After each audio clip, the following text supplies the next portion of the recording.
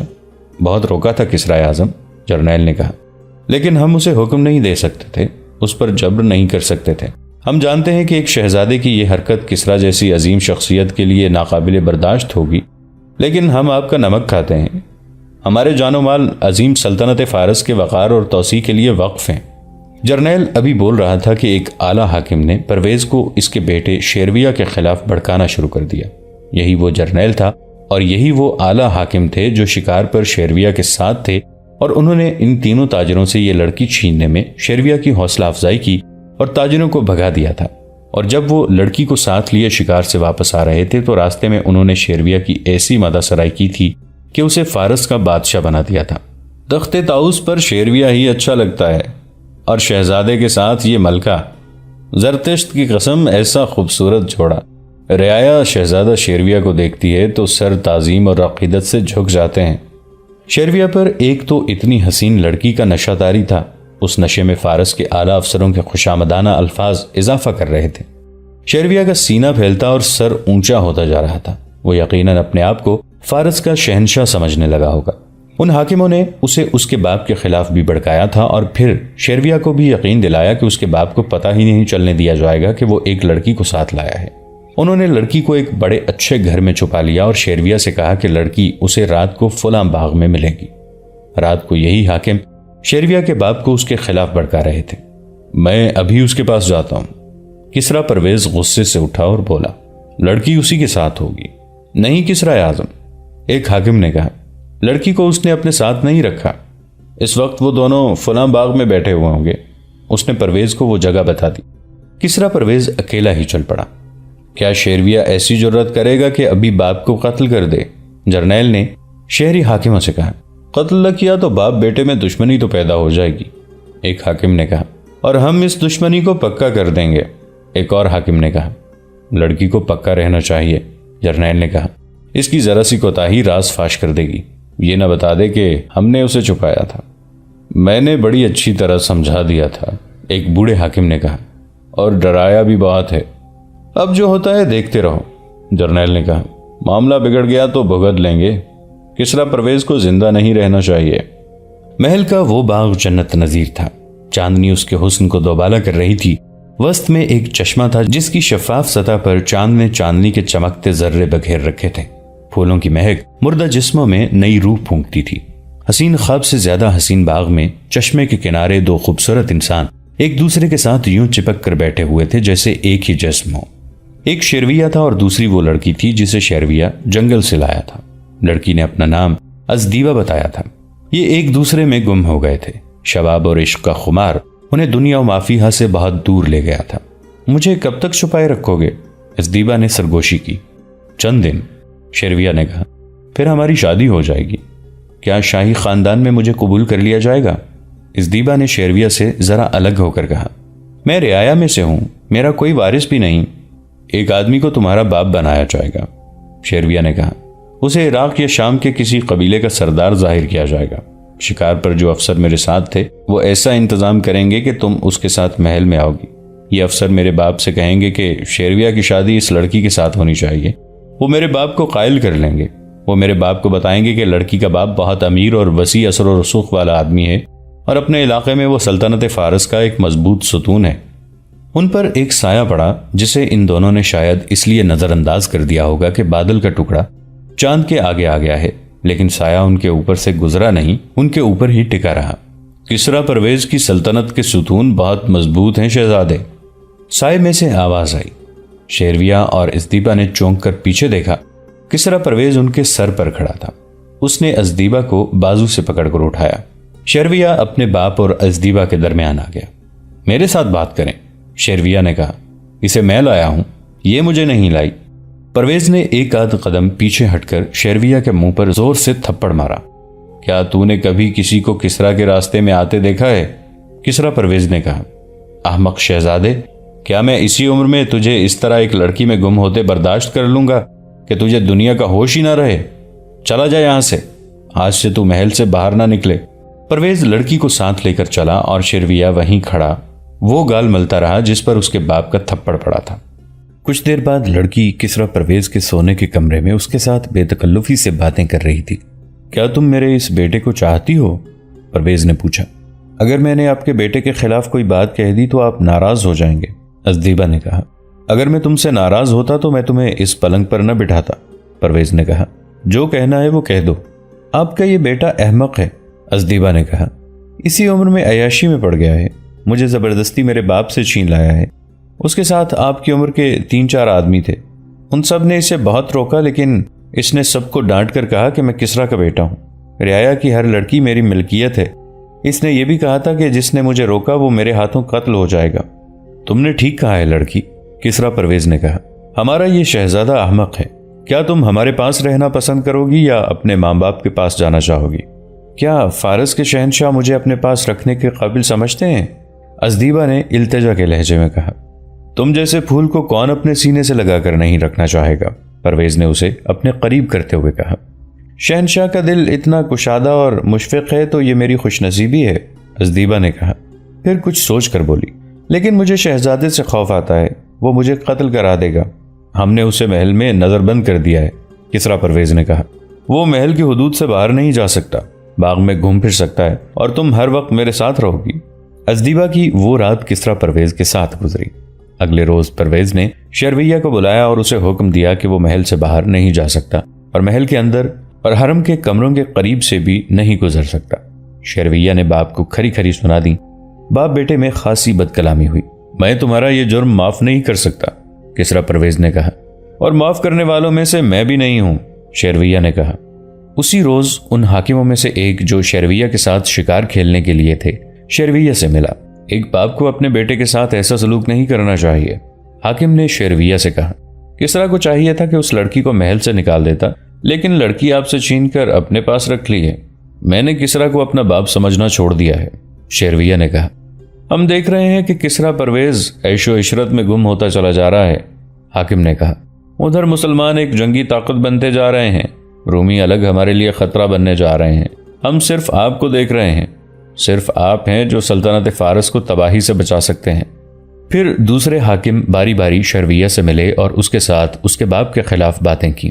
جرنیل نے تو اسے بہت ہی زیادہ بھڑکایا۔ سب اسے کہتے تھے کہ اس کا باپ سلطنت کو تباہ کر رہا ہے۔ شرویہ نوجوان تھا، اس لیے ازدیبا جیسی حسین لڑکی کے متعلق اس کے جذبات اس کے قابو سے باہر ہو گئے۔ وہ اب کسرا پرویز کو باپ نہیں بلکہ رقیب کہتا تھا۔ کچھ دنوں بعد پرویز کو کہیں باہر جانا تھا، وہ چلا گیا تو ایک رات باغ کے ایک گوشے میں شرویہ اور ازدیبا کی ملاقات ہوئی۔